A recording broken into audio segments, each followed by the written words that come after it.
Cercare casa online è facile, ma comprare casa è Cercare casa online è facile, ma comprare casa è un'altra cosa. Al tuo fianco hai gli agenti immobiliari. Con la loro professionalità e competenza, comprare e vendere casa è semplice e sicuro. Ogni agente sa come dare il giusto valore al tuo sogno. Con noi il tuo domani inizia oggi. Agenti immobiliari, semplicemente di casa. FIAIP, Collegio Regionale del Friuli Venezia Giulia. Claudine, locale per palati fini e buongustai, dove si mangia, si beve e si respira bird, Collio e Quay. Sono Claudia Sano, la titolare, e vi aspetto per le mie specialità. Cosa aspettate? Claudine, food, wine, music e sei in pole position.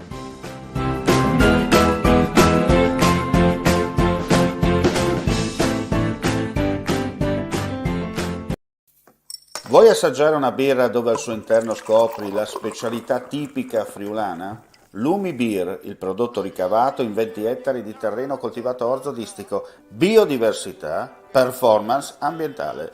Lumi Beer nelle sue 5 versioni disponibili, 4 per consumo veloce e dissetante e la versione Magnum per intenditori. Lumi Beer si abbina a qualsiasi palato. Lumi Beer è un prodotto esclusivo Azienda Agricola Pancera, il buon seme, i buoni frutti.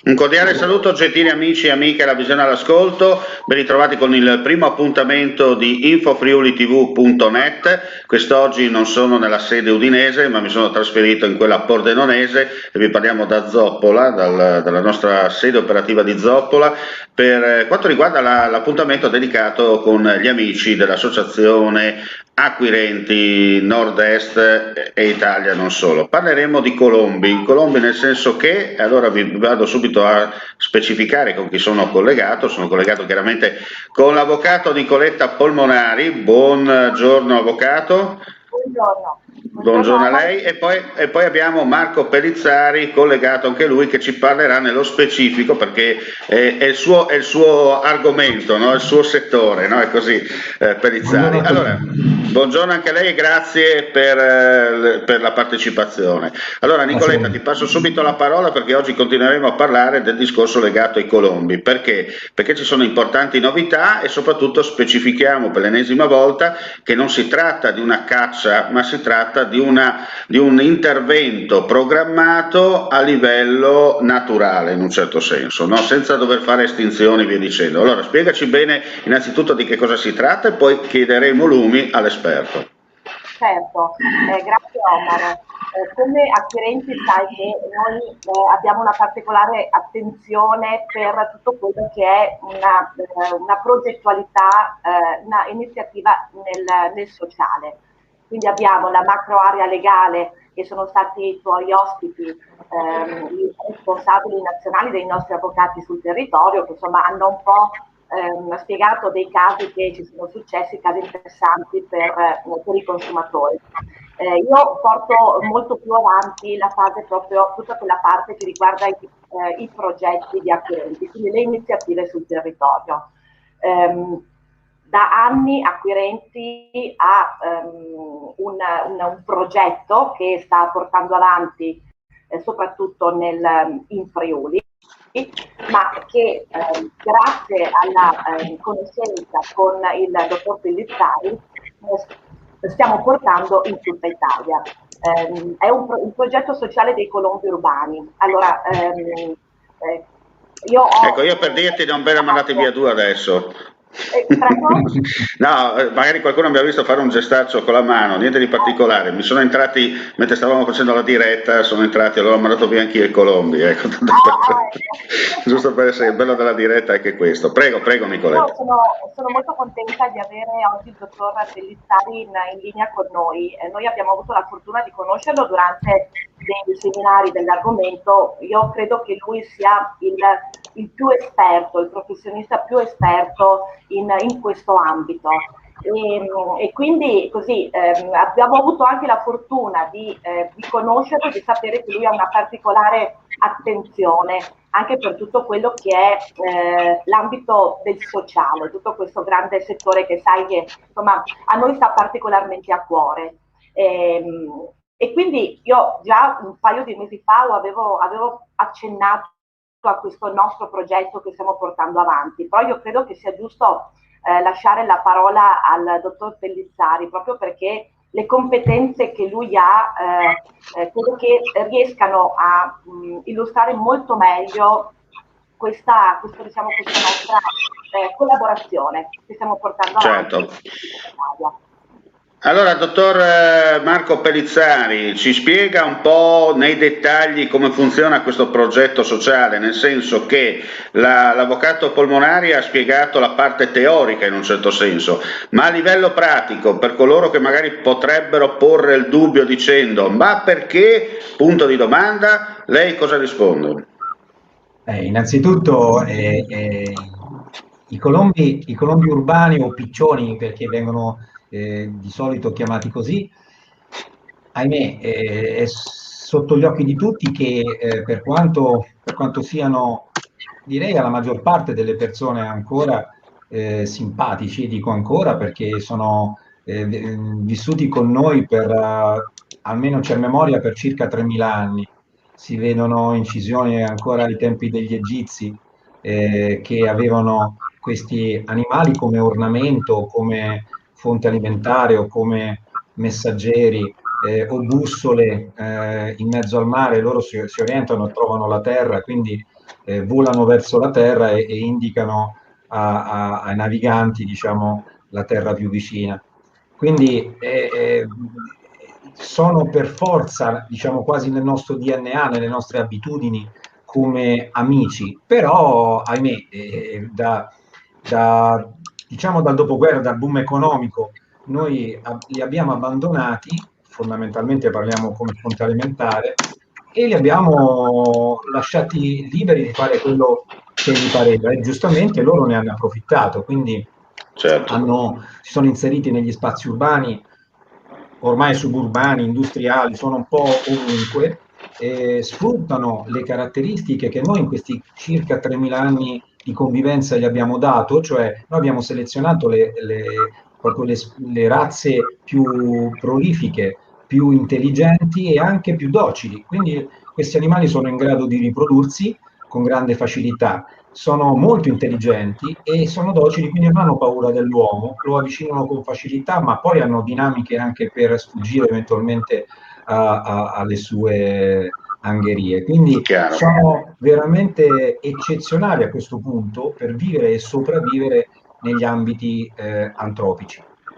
Senta, chiaramente nel progetto non è che voi vi metterete lì con la doppietta a sparare, no? Nel senso che c'è tutto un progetto ben preciso per quanto riguarda, da una parte, per evitare come posso dire, vista anche l'ora, diciamo così, lo scarico nell'aria dei colombi urbani, no? Quello che anche possono fare, perché sappiamo che purtroppo anche i colombi portano anche delle malattie in un certo senso, no? Ma dall'altra chiaramente non è che dobbiamo fare piazza pulita, ci sarà un regime in un certo senso, sarà tutto regimentato in base a un progetto che lei adesso andrà nel dettaglio a spiegare. Ecco, io ho fatto quella, diciamo, breve introduzione per far capire proprio che il nostro approccio è un approccio amichevole. Però lei lo sa che purtroppo più spieghi e meno capisce la gente, no? Perché uno non si sa perché, anche se scrivi in italiano corretto non capiscono, se lo scrivi al contrario forse, se non scrivi proprio in italiano forse ancora ci arrivano. Allora, io passando proprio nel dettaglio posso dire che il progetto sociale di controllo di colombi urbani intanto è dedicato, perché immagino che molti telespettatori siano, diciamo, gente comune, ecco, in questo caso il progetto è dedicato alle grandi comunità, che possono essere insediamenti urbani, città, comuni anche di medio-piccole dimensioni, o comunque insediamenti industriali. Quindi Il progetto è dedicato a loro perché intanto mette insieme due esigenze: le esigenze della città o dell'insediamento umano di proteggersi in qualche modo da questa presenza esagerata, quando è esagerata, comunque da questa presenza esagerata di animaletti, e dall'altro è in grado di coinvolgere alcune persone appartenenti alle categorie deboli nella progettualità e quindi, come dire, aiutare i cittadini contro il degrado delle città e aiutare alcuni di loro a essere parte attiva in questo progetto.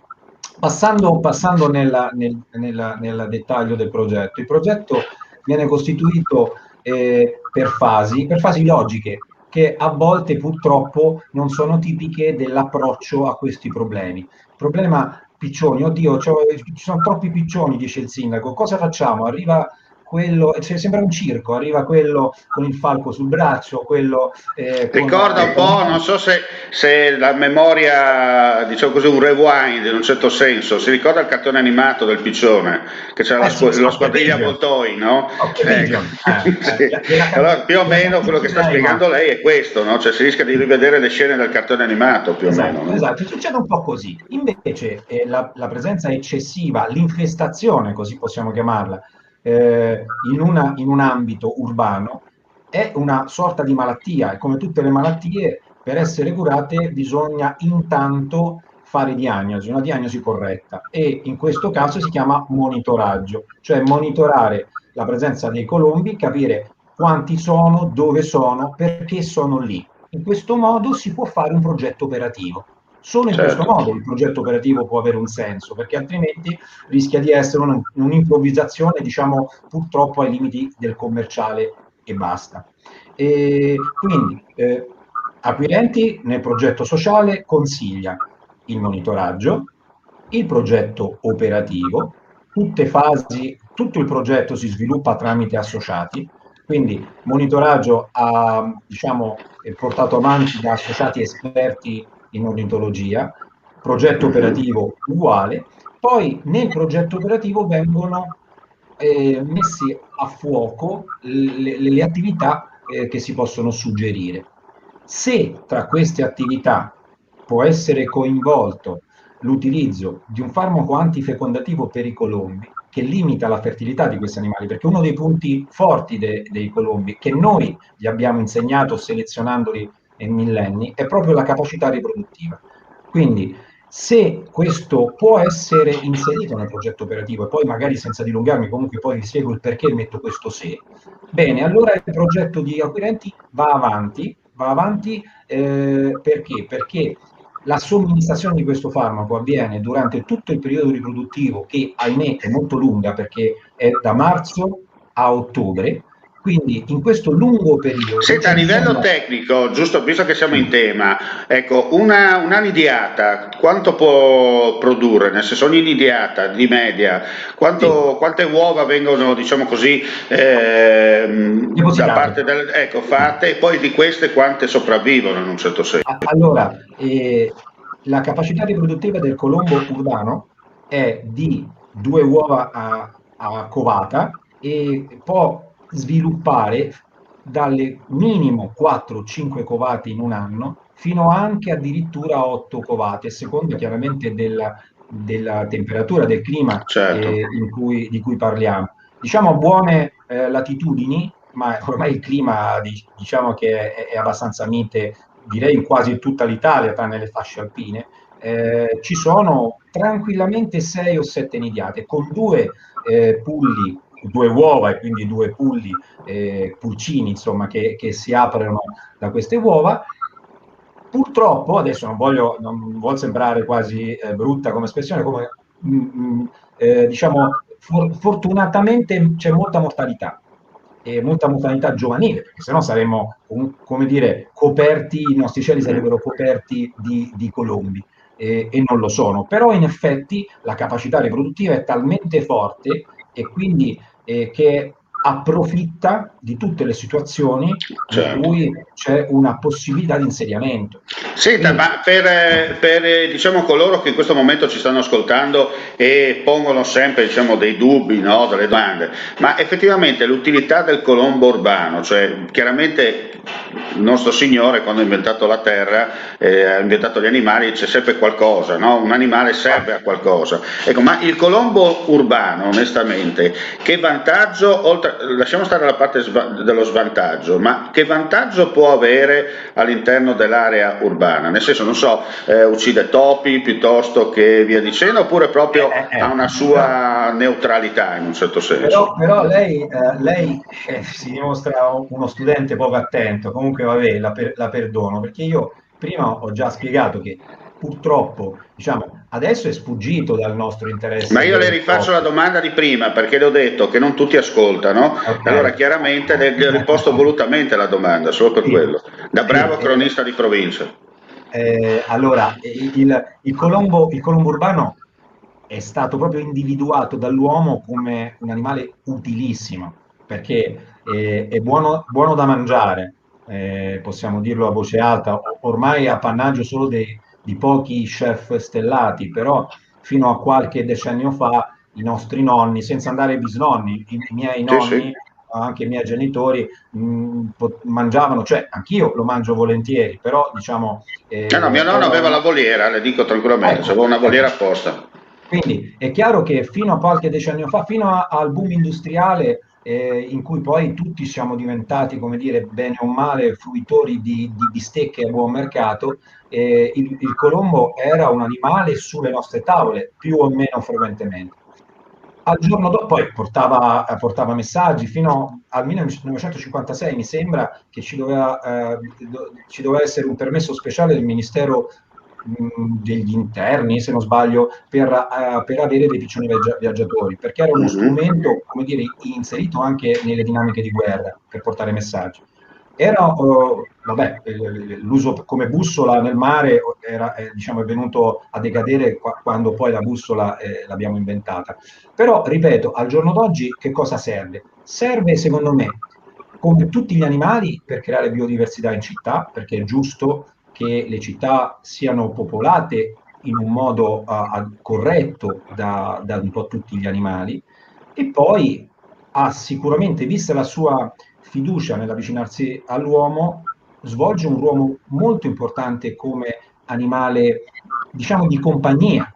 E questo è un po' il grosso dramma, perché quando vediamo queste persone, anziane o non anziane, che alimentano i piccioni, purtroppo, diciamo, loro ne hanno bisogno perché chiaramente dimostrano un disagio sociale, però si rivolgono a chi? Ai colombi di città, perché sono animali che ti danno indietro, diciamo, io non vado a dare da mangiare, perché sembra quasi che sia qui, per carità, anzi, queste persone purtroppo creano poi spesso e volentieri il problema, però il colombo è in grado, ha un'empatia, perché se tu sei puntuale, vai sempre alla stessa ora, lui puntualmente viene sempre alla stessa ora e ti gratifica in questo senso. E ti gratifica aspettandoti, quindi queste persone sono molto gratificate dall'arrivo di questi animali che sembrano dare a loro una risposta quasi amichevole. Quindi in questo senso chiaramente adesso abbiamo, come si dice, un po' superato in un certo senso il famoso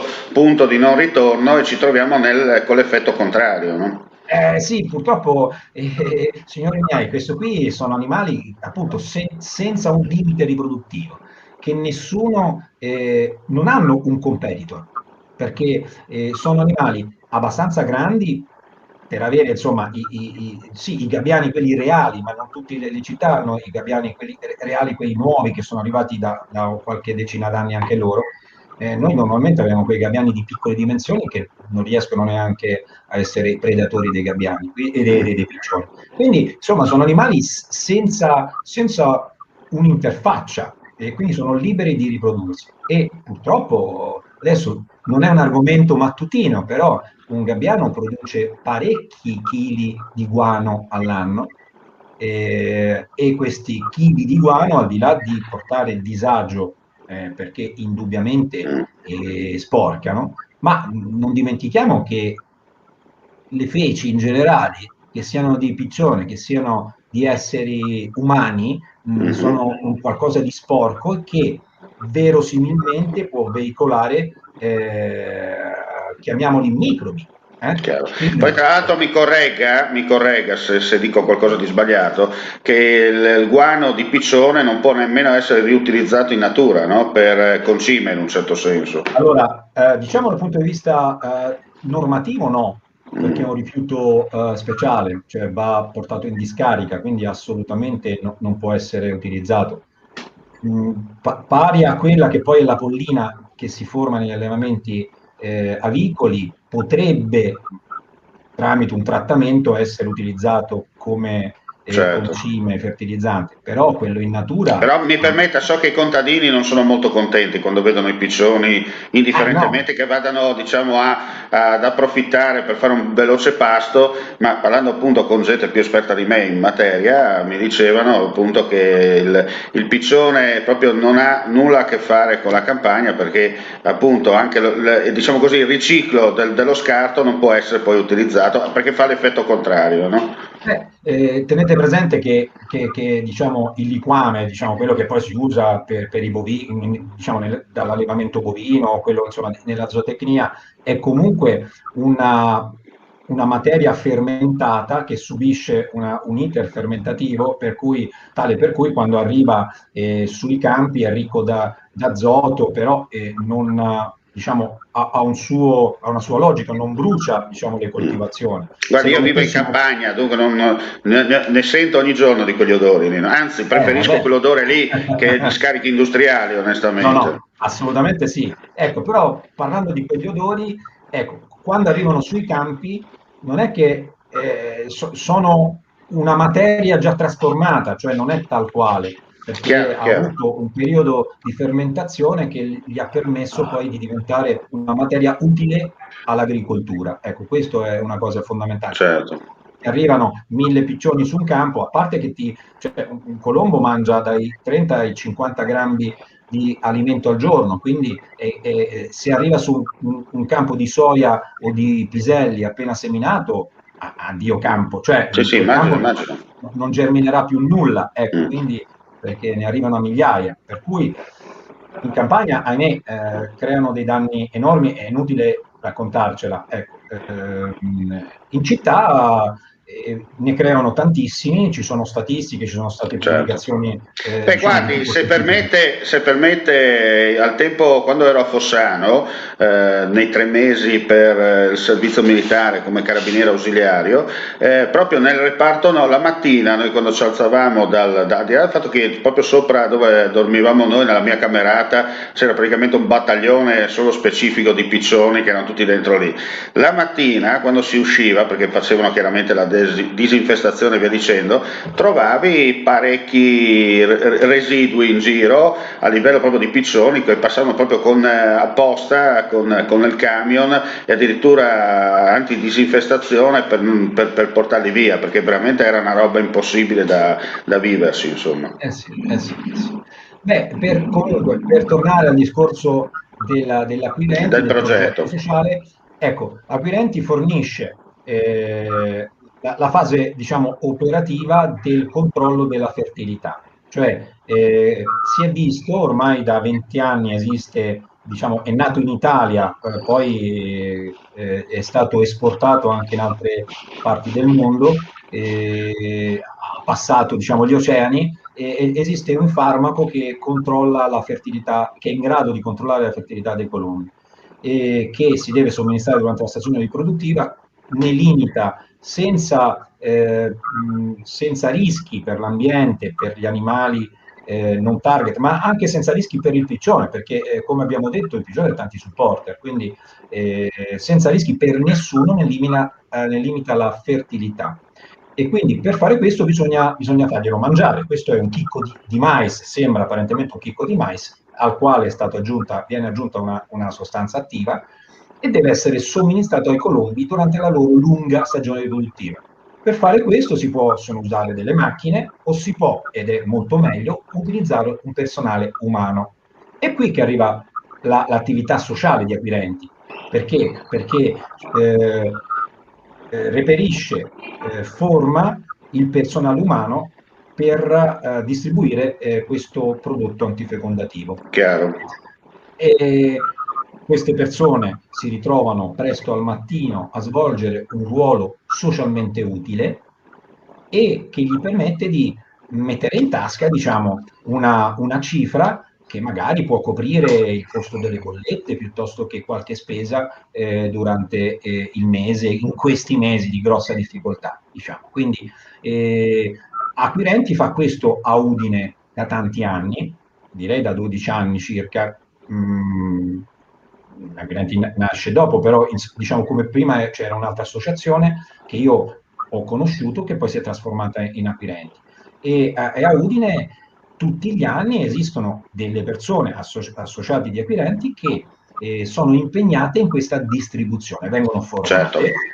E tutte le mattine presto, perché le funzioni per insegnarglielo noi li convinciamo all'alba, quindi all'alba presto al mattino l'operatore gli distribuisce questo prodotto, se avanza deve ripulire il luogo di distribuzione e in un'oretta e mezza svolge la sua mansione e poi può anche andare, anche lui può andare a svolgere, diciamo, altre mansioni come, che ne so, la casalinga piuttosto che il papà o la mamma se impegnati in altre attività. Quindi questa è l'idea, direi che è molto interessante, cioè fornire un progetto a 360 gradi, quindi chiavi in mano all'amministrazione pubblica, aiutando la città contro il suo degrado, ma aiutando anche i cittadini, alcuni di loro, per sopperire, diciamo, a qualche difficoltà in questi periodi di grande difficoltà. Se permette, poi sentiamo anche l'avvocato per sentire anche le parole dell'avvocato Polmonari. È una sorta di reddito di cittadinanza ante litteram, ma con consapevolezza in un certo senso. Cioè, ecco, qui si dà una mano alle persone, ai volontari, come anche poi sicuramente l'avvocato specificherà e dirà, e l'abbiamo già ribadito nelle precedenti puntate. Dall'altra parte non è che ti diamo e aspetta, qui invece ti diamo una mano, però anche tu dall'altra parte consapevolmente aiuti un'altra persona e fai il bene comune in un certo senso. Bravo, ha preceduto quello che volevo dire, diciamo, senza entrare nel discorso, per carità, del reddito di cittadinanza, che insomma sarebbe poi lungo e poi rischia di diventare un discorso politico, però in questo caso quello che dice Acquirenti è aiutami ad aiutarti, quindi io ti aiuto se tu ti aiuti, cioè, diciamo, sono gli slogan che ho imparato, diciamo, da Acquirenti. Come dicevano, das, com'è che si dice? Sì, esatto. Sì, anche in effetti intervengo proprio per questo. Noi abbiamo sempre detto, Acquirenti non dà aiuti a pioggia a chi rimane sul divano ad aspettare. No, tu intervieni, anche perché io credo che fare un'attività dia dignità alle persone. Quindi io ti do un rimborso per l'attività che tu fai e quindi in un certo modo questo tempo che io dedico giustamente deve essere in qualche modo riconosciuto, perché con quello, come dicevi tu Omar, io posso pagarmi la bolletta, posso farmi la spesa, quindi ecco perché è un progetto sociale, perché noi scegliamo persone che le persone, diciamo, deboli, in difficoltà, ma che hanno voglia di fare. Questo assolutamente si forma e poi è vero, dottor Pellizzari, che viene anche controllata questa attività. Sì, è lì. Insomma. Sì, non volevo raccontare fino all'ultimo dettaglio perché questo sembra quasi un po' antipatico, no? Perché noi abbiamo detto formiamo delle persone, sì, ma siccome l'essere umano è comunque umano, è giusto e riconosciamo che sia necessario anche un controllo in corso d'opera, diciamo, durante le attività. Mi sembra più che logico e anche giusto, insomma, alla fine. No? Sì, e quindi c'è anche una figura che normalmente, diciamo, è un socio più anziano anche di esperienza in questo campo, che verifica durante l'anno l'attività del socio meno esperto, ecco, dell'associato meno esperto. Questo è... Anche perché comunque poi noi dobbiamo dimostrare a chi ci dà fiducia che effettivamente c'è stato un controllo e quindi che effettivamente negli anni giusto Marco? Negli anni dobbiamo fare poi una verifica finale del risultato ecco, di quello che stiamo facendo. Abbiamo iniziato dicendo, ho iniziato l'argomento, nello specifico dicendo che non esiste una buona terapia se non esiste una diagnosi. Allo stesso modo bisogna seguire l'iter della terapia e avere dei dati iniziali per poi poterli confrontare con dei dati finali, altrimenti è come Stop e Pigeon, come diceva lei, diventa un circo dove tutti dicono la loro, si fanno le cose a casaccio, ma poi quando ci si ritrova alla fine di aver speso tanti soldi comunque pubblici e dopo si dice cosa abbiamo concluso, non si sa, ecco, quindi è difficile prendere anche una direzione corretta per il futuro, ecco. Chiaro. Bene signori, io direi che abbiamo oggi trattato un argomento chiaro e trasparente. Penso, dopo chiudo con una battuta, però perché ci sta, una battuta che ci sta. Abbiamo parlato chiari e trasparenti di quello che è il progetto, chiaramente la prossima settimana avremo un altro argomento in tema acquirenti, parleremo anche di altre cose perché acquirenti ha un bagaglio, un background, come direbbe qualcuno, molto aperto a 360 gradi per quanto riguarda insomma le attività di volontariato e non solo svolte sul territorio. Nicoletta, se vuoi aggiungere qualcos'altro? Ma io direi che sono stata molto contenta di avere qui il dottor Pellizzari, perché è un argomento, come vedi, guarda quanto è durata questa diretta, che normalmente finisce sempre un pochino prima, perché è un argomento che è veramente interessantissimo. Quando ho avuto l'occasione di conoscere il dottor Pellizzari sono rimasta affascinata da tutto questo mondo, perché non si conosce, e quindi quando una persona conosce poi certi argomenti forse certo. è anche facile poi affrontarli. Quindi ovviamente è disponibile se c'è qualche anche ente, amministrazione, qualche sindaco sicuramente è tra i tuoi telespettatori, noi ovviamente siamo disponibili per fare una verifica sul territorio tramite ovviamente i nostri esperti. Lei? Per concludere? Io sono solo contento di aver avuto questo spazio e la ringrazio molto e ringrazio ai telespettatori. Io ringrazio lei per la partecipazione. Grazie. Bene, diciamo un saluto ai nostri amici che ci stanno ascoltando in diretta e vedendo chiaramente anche in diretta. Diamo appuntamento per chi ci sta guardando in diretta alle 11, parleremo di Udine e i suoi dintorni con il sociologo Marco Orioles, e restando in tema di piccioni e spiegando bene il progetto di come funziona per quanto riguarda i colombi urbani, viene da dire, in Friuli si dice, "Hai talmente clare che ben furpa i boschi". Chi ha capito friulano l'ha capito. Bene, non andiamo a specificare. Grazie ancora a tutti voi.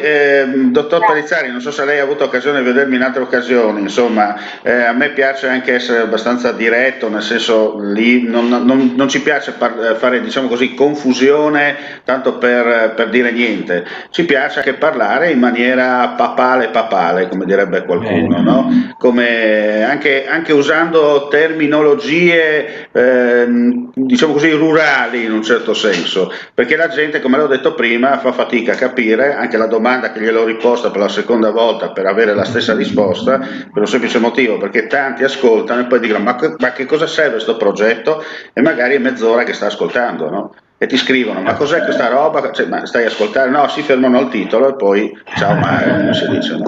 Grazie ancora, io mi auguro, dottor Pellizzari, di averla ospite anche in altre occasioni per trattare altri argomenti sempre in campo comunque per quanto riguarda il suo settore, e chiaramente con Nicoletta ci diamo appuntamento alla prossima settimana. Arrivederci. E come si dice nella lontana provincia dell'impero, mandi e alla prossima. Arrivederci. Arrivederci. Cercare casa online è facile, ma comprare casa è un'altra cosa.